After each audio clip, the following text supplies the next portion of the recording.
guys, Fingers here, and welcome to the NPCC Week 1 versus Phantombass. Phantombass is in quite a few leagues, so they know what they're doing, which is always a good thing in draft, to know what you're doing. When I played this battle, I was out in Iowa, so I wasn't really up to doing a team builder. If you guys want to see team builders in the future, please let me know in the comments so I can know to record those and upload them for you guys if you are interested. So we have quite the match in store here, so let's jump right into it.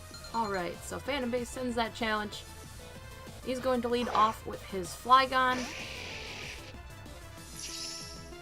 And I'm going to lead off with my Yanmega. Now, I don't know what this thing wants to do to me. I don't know if he's going to hard switch, so I opt to U-turn, and we're going to exchange U-turns here. His Flygon's going to go on out of here and hopefully go into something that's more favorable for him, which is nice because now I can see what his answer to my Yanmega is. So it is his Clefable. I'm going to U-turn out. And I'm going to go into Hoopa U, which normally is a big red flag. So since he is super effective against me, and he knows that I probably have something for him, he's not going to stay in here.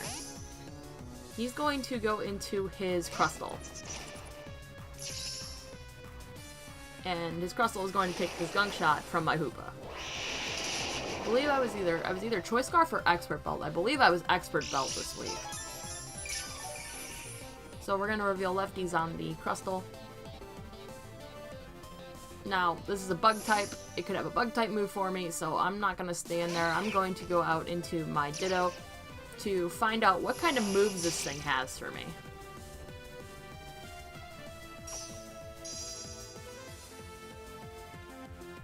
If I remember correctly, the set that I ended up finding was Stealth Rocks, Knockoff, Toxic, and Excisor, I believe?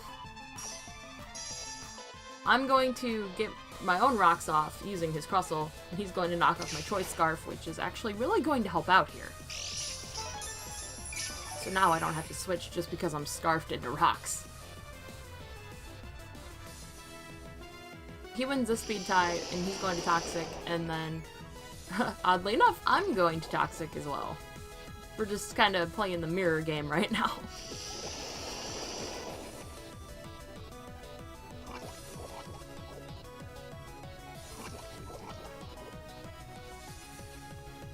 So I've done just about all I can do to his Crustle using his Crustle. So I'm going to go and switch out into Jodor, my Infernape.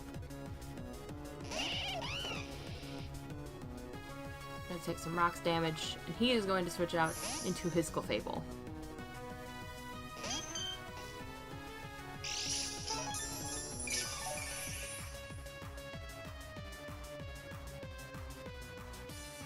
So I'm going to taunt, thinking that he might try to status or set up, thinking I'm going to switch out, but we are going to take a Moonblast instead. We take it pretty well, thankfully. We're going to U-turn out because I do not want to take two of those. And the plan here is to go into my Assault Vest Goodra, which, as you'll see in a minute, would have been a good idea in theory.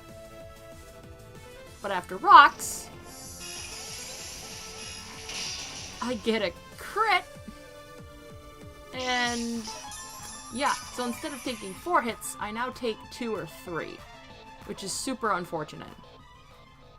We're gonna get a Sludge Wave off, hit this Clefable pretty hard. So at this point, we 3-shot each other. Had I not gotten critted, I would have been able to take this out, or at least get it low enough that he would have been forced to switch if he wanted to preserve it. The taunt from my Infernape does wear off on the Clef, and I'm just going to go for another Sludge Wave. Not much else I really want to do to this thing.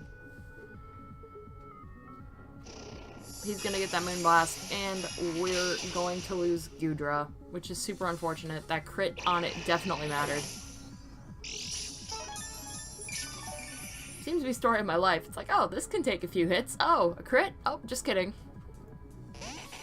So, Yanmega's gonna come in here, and we're gonna see what Yanmega can do to help us out, because the rocks damage really hurts. but we're going to get an air slash off, and we're going to take his Fable out from this range.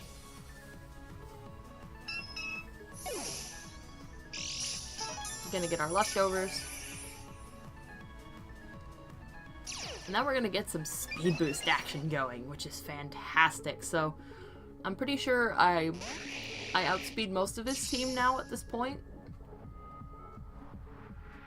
And I'm just going to go for an air slash. Nice and stab. I can flinch, which is something I end up doing.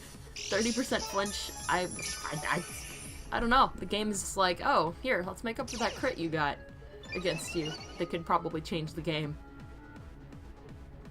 So I'm going to get another air slash off. I'm not going to miss. And incredibly, I'm going to get another flinch. So the flinches are definitely mattering right here. Because holy crap. So now at this point, there's nothing he can really do to save his Flygon, so I'm just going to Ancient Power. Just in case he wanted to switch. I didn't think he would, but at that point, I kill with Ancient Power anyway. So Flygon's going to drop. My Omega's gotten 2 kills now, still sitting here on the field with its leftovers, with its speed boost. He's gonna go into Crustle, which he does not have a rock move. I did determine that when I impostered it with my Ditto. So I'm just gonna air slash. Gonna knock off my leftovers so I cannot reliably heal anymore.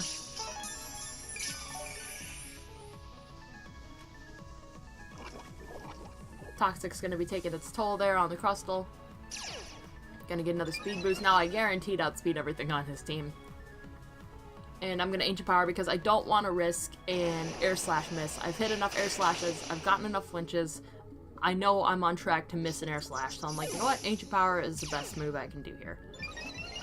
So another speed boost. Yanmega is a freaking monster. I love Yanmega so much. This match has shown me how awesome Yanmega is. I'm gonna go for the Giga Drain. I know I won't kill it, but it's better than risking a miss, and I'm hoping that if I get enough health from the Giga Drain, I can live whatever this thing has for me. But Ice Beam comes through and is enough to take me out from that range. So Yanmega is going to drop after getting 3 kills in its first match.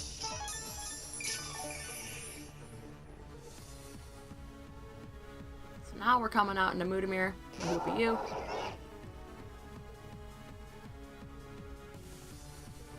He goes for probably the strongest move he has. He's going to go for a Surf. We're going to absolutely tank that. And Thunder Punch is going to come through and KO the Manatee.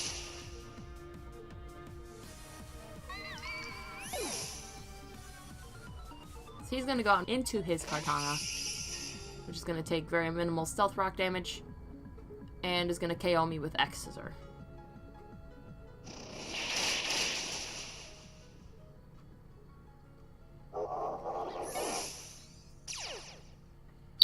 So his attack is going to go up. I'm going to go out into my Ditto, which I realize post-match now, I think I had minimum attack IVs on this thing. I think Showdown defaulted me when I was building, so Aerial Ace is going to come through. It's going to do enough damage since I did copy his +1. So we won a speed tie. We live on 11 HP. We're going to get another speed tie. Which, honestly, this isn't really... The speed ties aren't going to matter. Quite honestly. I thought I could kill it with Ditto. That's the only reason I went into Ditto there. Otherwise, I would have went into Infernape in the first place. Which is what I'm going to go and do now. So I come in with Infernape. I get that Vacuum Wave off, which would have killed this thing from full. Unless it was, like... full HP, full SPDEF, Assault Vest, I think. So, Infernape's gonna come through. I don't believe I had anything to handle Chandelure on this Infernape build anyway.